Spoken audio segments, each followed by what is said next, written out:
As we see no further calls for interventions, we will now proceed with the closing segment. I will make a statement as the President of the General Assembly.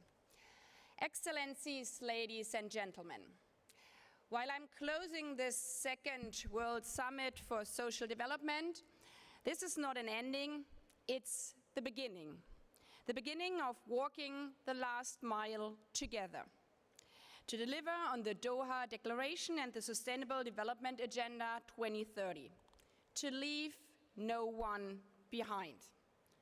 To leave no one behind through collective social action. Action to provide classrooms and clinics, teachers and nurses, pensions and childcare, solar panels and sanitation, internet access and affordable housing. Even though, as we just heard, we might not agree on every detail of these actions, the world underlines by consensus in the Doha Declaration that these are not abstract policies. They are the very foundations of fairer, safer, and stronger societies. 30 years after the first social summit, countries here in Doha underlined that the time for talk is over. This summit marks a deliberate shift from looking at the problem to acting on providing solutions and learning from each other. We heard compelling examples of how civil society is working hand in hand with communities on the ground. We heard from business leaders ready to engage and invest in social justice. And we heard from over 100 heads of state and government and ministers, all united in their commitment to deliver on the Doha Declaration we agreed by consensus. And just before this summit, we heard over 120 examples of multi-stakeholder solutions, from an online identification platform connecting hundreds of millions to digital public goods and benefits, to a project dismantling barriers to unemployment for persons with disabilities.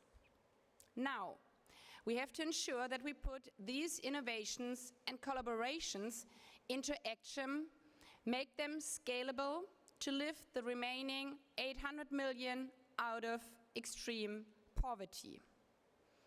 And let's be clear, it's not that the world lacks the money.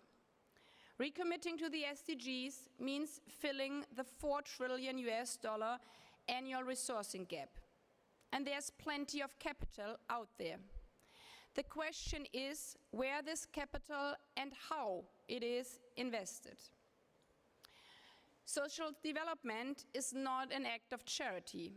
It's in the self-interest of every country, and it is one of the smartest, most transformative investments we and member states can make.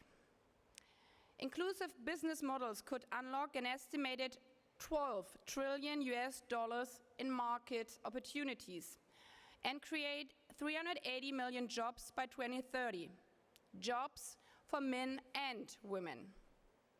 Because we know that when women thrive, not only societies prosper, but also the whole economy. Closing the gender digital divide alone could add over $100 trillion to the global economy by 2050, more than the combined GDP of the United States and China today. Speaking about the power of women, allow me to thank the permanent representative Sheikha Alia Al Thani of Qatar for her leadership in preparing this resoundingly successful conference. Allow me also to thank the whole government of Qatar, the many ministers representing Qatar, and above all, His Highness, the Emir, for the warm hospitality we have experienced in this beautiful city of Doha.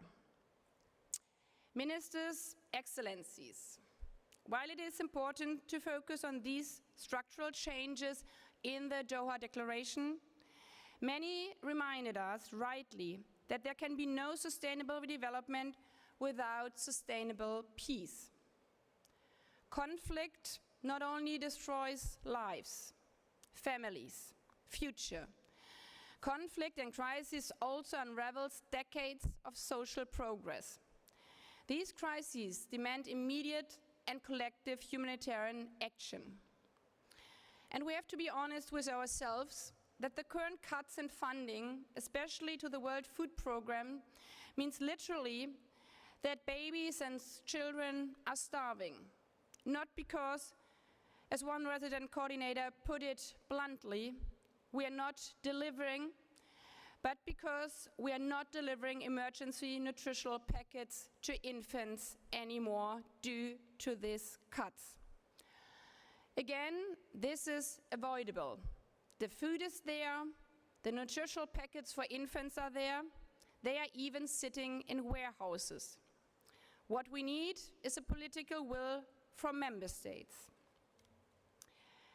Excellencies, as I said, while today is the closing, it's dark outside already, of the second World Summit for Social Development, this is not an ending. It is the beginning of delivering on the last mile to achieve the SDGs by 2030. It's not an ending, it is the moment to pass the baton to the G20 summit in 2 weeks, as the largest economies have a special responsibility to deliver the last mile of social justice as well. And even before that, passing on the baton to the climate COP, which is just beginning right now in Belém, Brazil, highlighting once again that all 17 SDGs are deeply interconnected.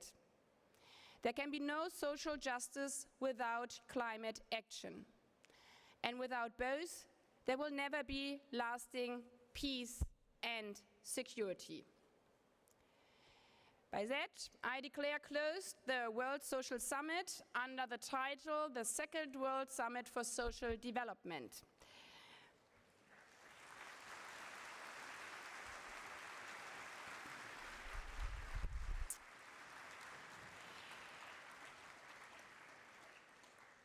The Assembly has thus concluded this stage of its consideration of sub-item B of agenda item 25. I wish you all safe travels, a good night at this very special evening. The meeting is adjourned.